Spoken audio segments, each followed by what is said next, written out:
اهلا سي يوسف. اهلا سي منصف.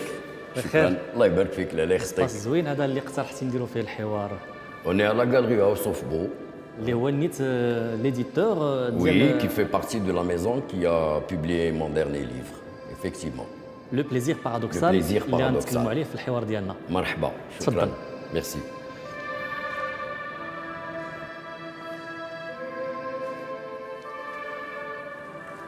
ضيفي في هذا العدد هو الفنان التشكيلي والمؤلف المغربي يوسف وهبون باش يكلمنا على مؤلف جديد لو بليزير بارادوكسال عن دار النشر هاوس اوف بو.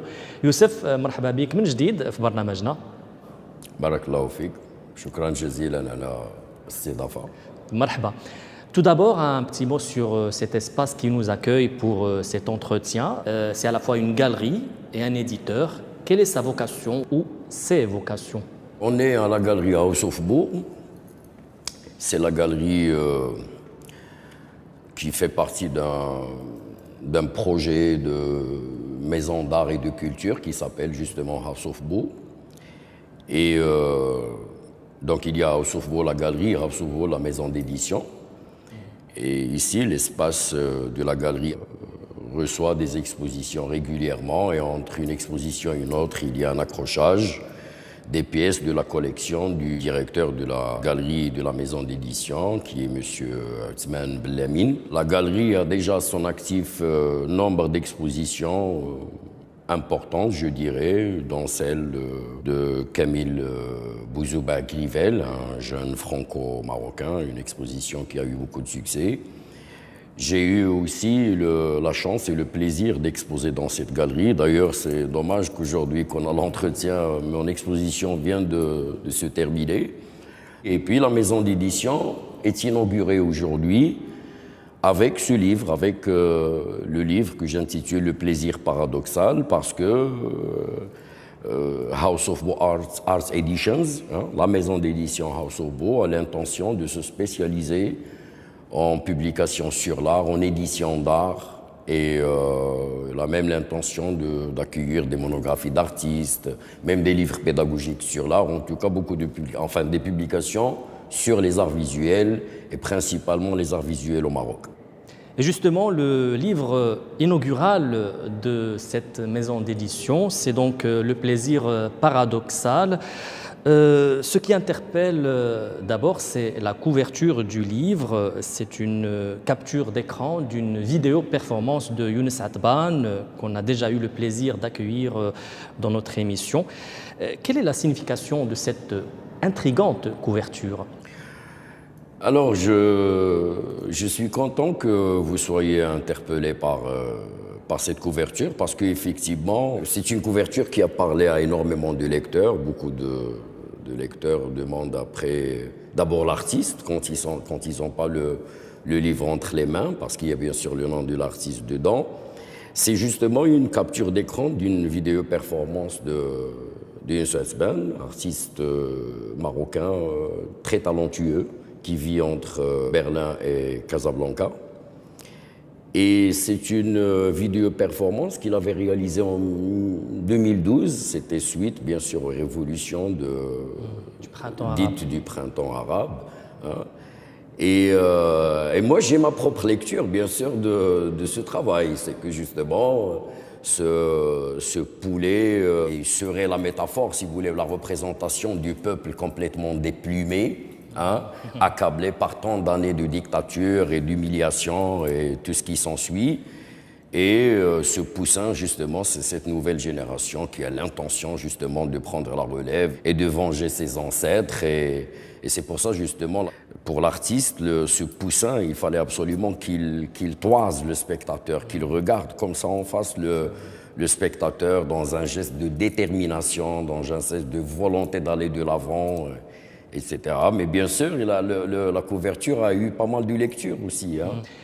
Le livre est un recueil de textes critiques évoquant l'œuvre et le parcours d'un certain nombre d'artistes marocains tels que Hassan Hajjaj, Fatih Azmouri, Abbas Saladi, Mohamed Qassimi. Est-ce qu'il y a un fil conducteur ou un point commun entre ces différents textes? Je ne pense pas qu'il y ait un fil conducteur, en tout cas pas de fil conducteur thématique. Et s'il y a un dénominateur commun à ces textes, je dirais que c'est d'abord la manière dont ils sont écrits. Hein. C'est une écriture qui tient absolument à se mettre au service de l'œuvre de l'artiste. Hein, qui ne profitent pas de l'œuvre de l'artiste pour partir dans des considérations personnelles. Ce sont des textes qui tentent à chaque fois de proposer une lecture personnelle du travail de l'artiste. Je dois lire absolument tout ce qui a été écrit sur l'artiste pour ne reproduire aucune idée de ce qui a été avancé pour lui. Donc je dois avancer ma propre lecture à chaque fois. Je parle bien sûr de cette partie qui rassemble les textes qui agissent sur des démarches artistiques, sur des expériences artistiques ou sur des parcours. Parce qu'il y a aussi une partie importante de ce livre où j'interroge directement des œuvres d'art. Chacun de ces textes est consacré à une œuvre de l'histoire de l'art au Maroc. Et c'est là justement qu'il y a des œuvres de Saladi, de Qassemi, de nombre d'artistes qui sont encore là et puis nombre d'artistes qui ne sont plus de ce monde, mais qui sont importants dans l'histoire de l'art de notre pays. À chaque fois que j'interviens sur un artiste, il faut que cette lecture personnelle ne gomme pas, si vous voulez, son référent, n'oblitère pas justement son référent. Il ne doit pas oublier que sa raison d'être, c'est l'œuvre de l'artiste lui-même. Vous êtes également romancier. Quelle est la part de romance ou de fiction dans ces textes? Oui, enfin, je ne suis pas, disons, romancier, oui, peut-être, parce que j'ai publié 3 jours et le néant, bien entendu. Enfin, j'ai l'intention d'écrire encore des romans, je l'espère. Sauf que la part du romancier se manifeste, si vous voulez, dans cette tendance à la fiction qui me prend parfois devant des œuvres d'art, c'est normal. Par exemple, en abordant l'œuvre de Karim Attar, j'avais imaginé un homme qui marche et qui bute sur une ligne de séparation. Cette entrée en la matière, si vous voulez, dans ce texte qui est purement fictionnel, hein, et s'inspire aussi de l'œuvre de l'artiste. C'est-à-dire cet homme que j'imagine, il sort bien sûr de l'œuvre de l'artiste lui-même. Donc oui, ces textes n'auraient peut-être pas été ce qu'ils sont si je n'écrivais pas de la fiction aussi. Et si je n'écrivais pas de la poésie, et si je ne pratiquais pas la peinture, parce que ça aussi c'est important.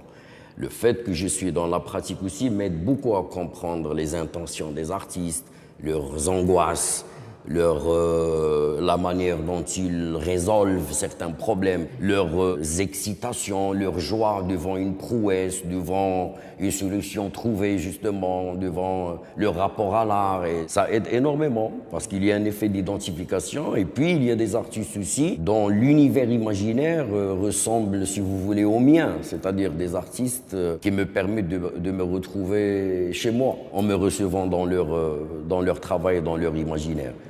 Est-ce que ce n'est pas être un peu juge et partie en assumant cette double casquette d'artiste et de critique d'art? C'est vrai que c'est peut-être difficile dans le regard des gens. Vous êtes à la fois praticien et vous êtes aussi dans le discours sur votre pratique. Donc, moi, je ne prétends pas être théoricien de l'art. Et les lectures que je propose, ce sont des lectures tout à fait personnelles. C'est-à-dire, je n'impose absolument rien. Je suis très content que des artistes ont suscité des lectures complètement différentes des miennes. C'est le cas, par exemple, de Bouchel Hiani, les artistes les plus commentés, on va dire, ou les plus étudiés, parce qu'il y a aujourd'hui beaucoup de travaux qui se font aussi sur les arts visuels au Maroc à l'université, ça c'est important. Moi, quand j'ai à travailler sur un artiste, c'est quelque chose de fascinant et d'angoissant à la fois, parce que c'est la rencontre de deux imaginaires qui sont parfois différents aussi, parce qu'il arrive aussi qu'on écrive sur quelque chose qui ne ressemble pas du tout et qui ne ressemble pas à ce qu'on a l'habitude de voir et à ce qu'on a l'habitude ou à ce qu'on fait dans sa propre pratique artistique ou scripturale ou quelque chose comme ça, mais intellectuellement, cérébralement, vous avez envie d'interroger justement cette œuvre qui est tellement différente de votre univers personnel. Moi, j'aimerais justement qu'il y ait le plus possible les textes sur les artistes qui évoluent aujourd'hui dans le paysage artistique au Maroc. Je ne vous apprends rien en vous disant que les textes sur l'art sont d'une rareté désespérante, hein, et souvent, les gens ne sont pas contents de ce qu'on voit écrit dans les catalogues, etc. Ça ne veut pas dire que bon, qu'il n'y a pas de banque critique, mais c'est quand même rare par rapport à l'activité artistique est beaucoup plus conséquente par rapport à la réflexion. C'est un grand problème ici dans notre pays. Il y a même un certain mépris pour les critiques et un mépris pour la culture artistique des artistes. Dans l'institution, parfois elle est méprisante vis-à-vis des artistes, qu'ils soient cultivés ou pas cultivés, ou qu'ils connaissent leur métier, ou qu'ils connaissent l'histoire de leur pratique, ou ça ne nous intéresse pas. C'est ce qui nous intéresse, c'est ce qu'ils sont capables de vendre, et ce qu'ils sont capables de nous ramener de l'argent, et c'est ça le plus important. Oui, ça, je pèse mes mots, c'est ce que je suis en train de dire. Et le public aussi, voilà, quand on est dans l'ignorance, quand on ne connaît pas les artistes, quand on ne sait pas qu'il y a au Maroc des artistes qui n'ont absolument rien à envier aux plus grands artistes de ce monde, on est dans le mépris. Et ce livre, justement, il ne le dit nulle part. Il ne le dit nulle part, le livre, mais il formule un vœu. C'est justement éveiller les consciences et regarder le travail des artistes avec bienveillance, avec une volonté d'approche et une volonté de partage. Ça, c'est important. Et vous découvrirez justement que les artistes sont, on va dire, les plasticiens, je veux dire, sont les créateurs, entre guillemets, parmi les écrivains, les musiciens, avec les cinéastes peut-être, sont ceux qui posent les questions les plus importantes aujourd'hui, les plus audacieuses sur la société marocaine. N'oubliez pas que beaucoup d'artistes sont censurés aussi, parce que parfois les questions sont assez dérangeantes et inquiétantes et la censure préventive empêche l'œuvre de rencontrer le public. Voilà. Il y a de la censure et de l'autocensure aussi. Oui, ça c'est clair, bien sûr. Oui, l'autocensure et parfois pour des raisons bassement commerciales. Vous avez des galeristes qui arrivent même à transformer le travail de l'artiste pour l'adapter à leur propre vision. Et moi, je pense que quand l'artiste se met au service de l'entreprise, il n'y a plus de créativité, il n'y a plus de rapport sain avec la création elle-même. Ouais.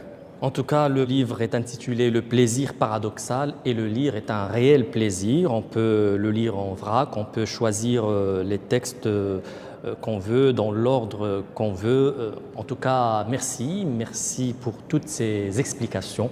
Merci à vous, Simon Sefsari. تبارك الله عليك. وكنذكركم اذا مشاهدينا بهذا المؤلف لو بليزير بارادوكسال écrit sur les arts visuels au Maroc ليوسف وهبون عن دار النشر هاوس اوف بو.